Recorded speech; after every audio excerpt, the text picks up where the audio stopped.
Morning family, it's Tasha, MamabearPrepping. Super early here, but I want to get this done. There's a lot of stuff going on with us physically, getting ready to move soon. So getting the day started super early, but of course want to get things going for you. Okay, so you already know what time it is. Get your cup, pull up, let's talk about it. I'm actually going to talk about a rehash video. I talk about this a lot on kind of the steps or things to do first when it comes to prepping. And lately, because I've gotten so many new preppers, I have a lot of personal, I'm getting a lot of personal direct, emails and direct messages on all the platforms asking for more guidance and where to start. There's a lot of new people basically over the last 2 years, but even recent, right, that are finally realizing, hey, maybe it is important to prepare for things, to prep for things, to stack some food, right, and to get more prepared for things to come because they're starting to feel uneasy or see things for themselves finally that just make them think, hey, I need to maybe get my family a little bit more prepared. So today I'm going to go into my original video, you guys, was 15 steps, or the first 15 steps you do when it comes to preparedness. I tried in that video to kind of put them in order of precedence, but sometimes depending on what your situation is, you're going to move those around, okay? Today, I'm going to go over the top 6, the very first 6 things that I think, because of what we're dealing with now today, things that you should concentrate on. And this is very important for new preppers, because with new preppers, it's very easy to start, let's say, watching some videos, and then they decide, oh, I need defensive tools, I need a fancy vest, I need to have a cool bug out bag full of just all this cool gear and camping gear and a cool cook stove, and right, and they get this bug out bag together, and they're like, yeah, into the world, and they start fantasizing and romanticizing about how they're gonna bug out, okay, and leave. And in most cases, that's not what you're gonna do. So let's get into it. If you're new to prepping, these are the 6 things. I'm gonna talk about the end of the original list too, because it has some very good pieces, especially if you are a little bit more seasoned. Excuse me. So we'll get into that too. So, and these aren't just my opinion, you guys. So number 1 is 30 days worth of food. I think that it is very, very important to make food the priority. And that is because of what is going on right now. And you need it to live, right? You need food to survive, right? Those who, control the food, have the power. And so you want to have your own control, your own power, and have food and be stacking that. And really, because we have a serious shortage going on, serious food crisis with the containers. There's all types of reasons why you should be stacking food. But when you're first starting and prepping, they're like, what do you do? What do you do? Start with a month's worth of food, right? And even smaller than that, start with 2 weeks worth of food, and then build upon that 3 weeks worth of food, and then build upon that another week. But your first goal should be, let's work on getting a month's worth of food, okay?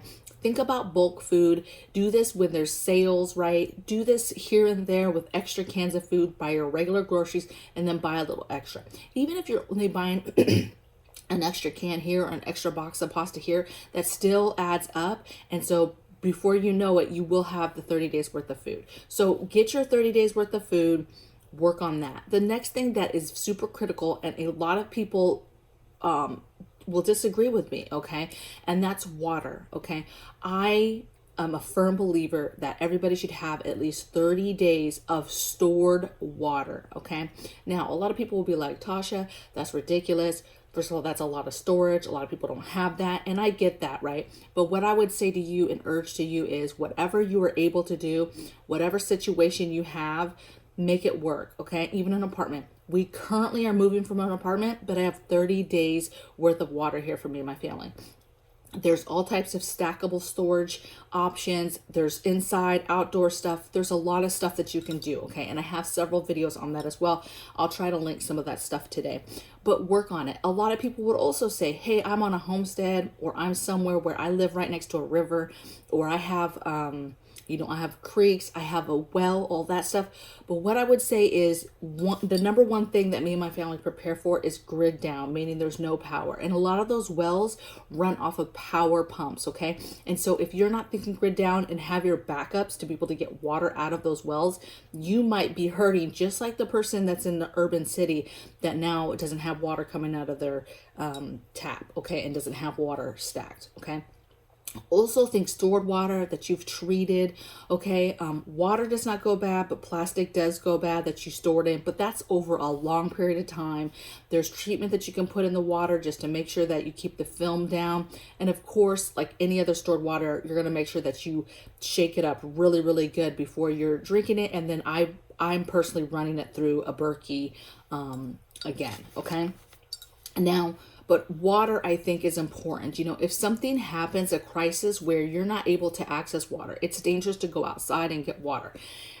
Also, the argument is, hey, you need to know where to procure water, get water. I 100% agree with those people, okay? 100%. It's a skill, it's a knowledge set. You need to know how to make water safe, get water, find water, and then make it safe. Filter it, purify it, make it safe to drink. I get that, okay? But I think that there is a lot of circumstances that happen where having stored water in your home will bring a lot less headache to you when a crisis happens, okay? If that's one area that you don't have to worry about doing, you don't have to worry about waiting for Red Cross to show up with bottles of water, that's a good day, okay? Number 3 is start a garden. Get the self-sufficient lifestyle going. Start planting stuff. If you live in an apartment, grow vertical. Pick a wall, okay? If it's full of stuff that you pictures and things that you take that stuff down, pick a wall, dedicate a wall, and make it a vertical herb garden, okay? You can do this. There is things you can do. Pick a wall outside. Maybe you have a wall on your patio. Patio is full of stuff. Pick a wall, do a vertical. There's a lot of stuff that you can get vertical gardens that don't attach to the wall, right? Again, I can hear all the things and all the excuses people saying, well, I can't attach the wall to apartment, right? But there's all types of like ladder type things that you can just lean up, vertical gardens that you could just lean up against a wall, and everything is contained within that piece that you bought, okay? There is a ton of stuff you can do. Stop making excuses and get this stuff done. So start your garden. Number 4, emergency plans. So build up your emergency plans. And for a lot of people, you could jump this and make this the first thing. You do your emergency plans. The way you do emergency plans is you think about, okay, where do you live currently? What known natural disasters happen there? And write plans for those natural disasters. What would you do if that specific natural disaster happens? What are the things you need to get in order, the supplies to prepare for that certain situation? And then also there's preparing for the unknown natural disasters too, the things that maybe don't happen where you live but could happen, and you're preparing for those things. And then there's the other things that people worry about that they prepare for, right? Like losing a job, losing some sort of income, solar storms, CMEs, EMP, foreign threats, economic collapse, all the other things that could happen, blackouts, grid down, no power, things like that, okay? And so there's a lot of things that you could prepare for, but if you do these basic things that I'm talking about, then it will help in a lot of situations. And then there's just very specific things that you can do to fine tune those different areas, okay? So build your emergency plans, right? Build your plan on, okay, that first thing that you're going to talk about, right? This is a natural disaster. We live in an area of hurricanes. You're going to plan for hurricanes, okay? You're going to plan for what happens with hurricanes. A lot of times you lose power, plan for grid down, no power. How do you deal with that? Evacuation bags, things like that. This is the time too that depending on what the situation is, if there is a chance that, you've built an emergency plan that talks about bugging out or leaving, this is where you're building any of your bug out bags because they're specific, right? This specific thing happens, this is bad, we take the bags, we go. Like a fire, like an earthquake that totally destroys your house, like a tornado that totally destroys your house. Things like that, right? A hurricane's coming, an evacuation bag, a quick bag, right? An evacuation bag that hey, you need to leave, and you have a plan to go, 2 cities away, and stay there while you ride out the storm. Whatever the case may be, you're building your own emergency plans and then building your emergency supplies around those plans. Okay. So number 1 was 30 days food. 2 was 30 days of water, stored water. 3 was start a garden. 4 is build your emergency plans and build your bags that go with that. Bug out bag, evacuation bag. At a minimum, you need an evacuation bag. Okay. If I have to pick from either of those, an evacuation bag. Next thing I have is these two are kind of together, but I'll just say number 5, especially because of what's going on right now today, and that's fortify your home. Work on making your home a hard target, right?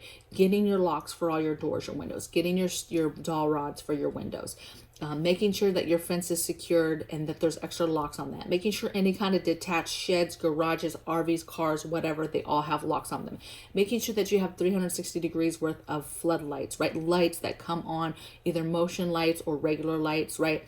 And having your security cameras, inside, outside, just having the different things that you can have to fortify your home, having your defensive tools, right?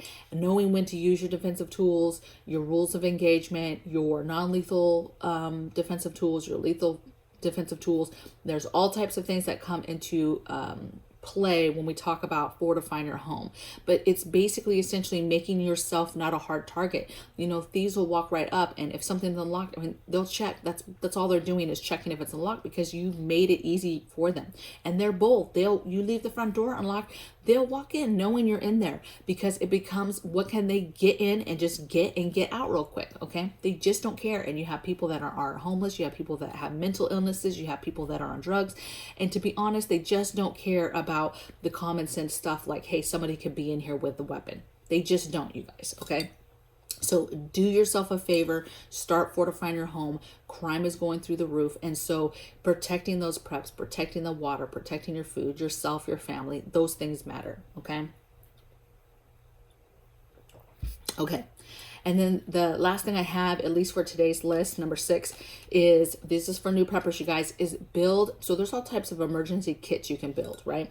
But I want you to work, the first one I want you to work on, which is kind of extensive, is your grid down kit or your grid down supplies, okay?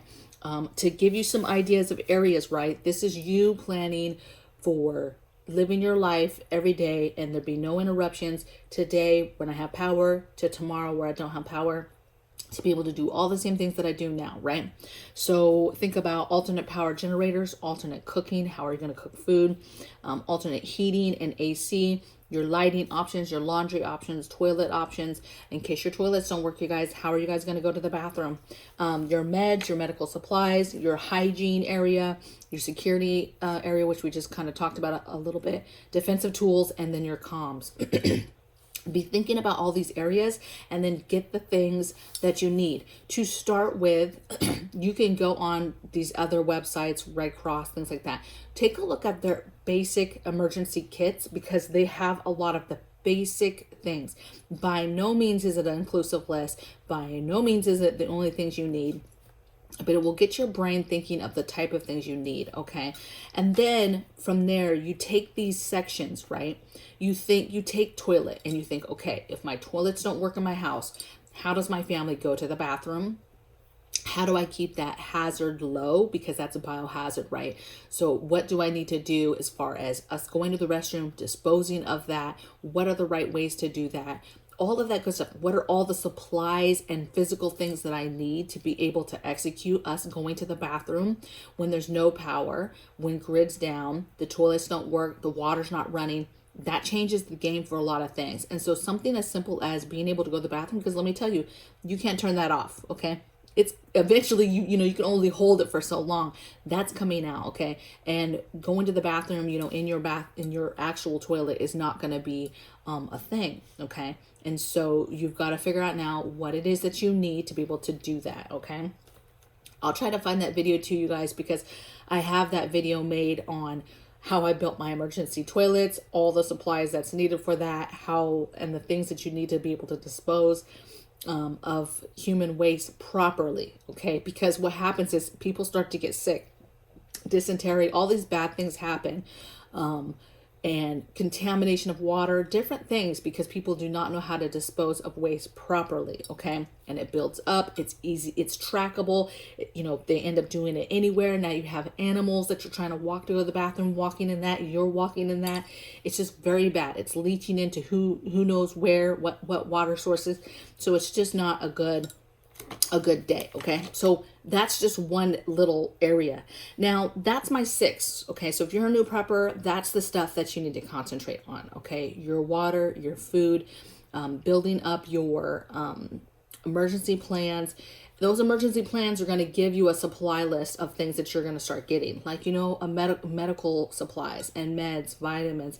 It's going to start getting you on the path of emergency preparedness and items that you need to buy.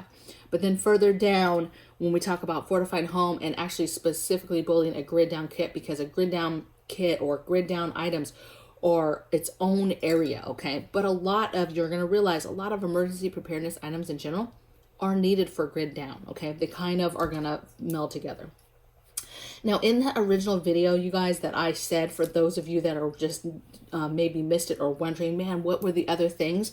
The rest of the list was things like, I had build your evacuation bag separate. I had get home bags separate. Bug out bags was separate. But to me, that's all part of your emergency plans. When you're figuring out your emergency plans and you're writing those, you're going to figure out what you need. Number one, everybody should have an evacuation bag. That's just a basic bag that you guys grab that has some basic stuff. Again, I did a video on that, on some basic stuff that would go in there. And you just grab it and go. This is also when you're deciding, okay, it's time maybe later on, right after you've done these 6 things, you guys, that you're deciding, oh, maybe I need a longer term type of bug out bag, okay? But I also put your car kit is super important. So building a car kit, that's safety and survival items in your car and a kit ready to go. I also had building your CME, EMP Faraday cages, getting your Faraday type items together, getting any kind of protection that you're able to get for one day that when we get hit with either a CME, which we're overdue for, super strong solar storm brings a CME, or even a foreign conflict hits us with an EMP type missile device, okay? Whatever it is, okay? And then with that too is preparing for nuclear, biological, and chemical warfare, right? So foreign conflict, again, getting those things that deal with CBR, gas mask, suits, tests, things like that. I had Fortify your home went much lower on the list.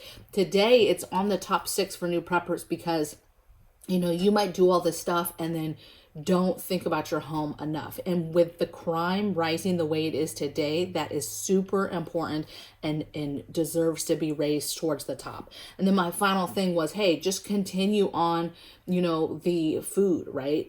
Start working on 2 months worth of food, 3 months worth of food, and keep going, right? For me, I jumped to when people ask me for like a one-on-one consult, we work on 30 days and then we jump into my 1-year stockpile plan, which is basically how do you go into building food for a year, okay? How do you do that? Different ways to do that, because there's still a lot of different ways that you can even do that. There's no perfect way to do all this stuff, okay? There's a lot of different ways that you can go about doing this stuff. And for me, I'm a fan of a 1-year stockpile or the working and planning towards that, okay? But if you're new to prepping, that's very overwhelming, right? So you're starting on little by little, hitting sales, getting bulk foods, and little by little buying extra food, and on a goal of working for 30 days. 30 days will take you through a lot of situations and a lot of crisis situations, and make the quality of your family much easier to swallow when something hardcore happens, right? That at least that piece won't be so stressful, okay? And the more you do, literally every single day you do something is something more than yesterday. And eventually you start to have a peace of mind that you're actually getting a little bit prepared and like, okay, I have some stuff to put your mind at ease. Okay. So, I wish you guys the best. I'll see you guys on tomorrow's video. Let me know in the comments below what you guys thought about this video. Do you believe that these are the first things that preppers should be working on? If there's something that you think I forgot that you think is super important for first, new preppers and people who are just now like, I want to prepare and they ask you the question, where do I start? What do I do? What would you tell them? Okay. Especially if it's different from my top 6, tell them what you think that those things are, so that we can all learn from each other. Okay. And I'll see you guys tomorrow. Take care. Bye.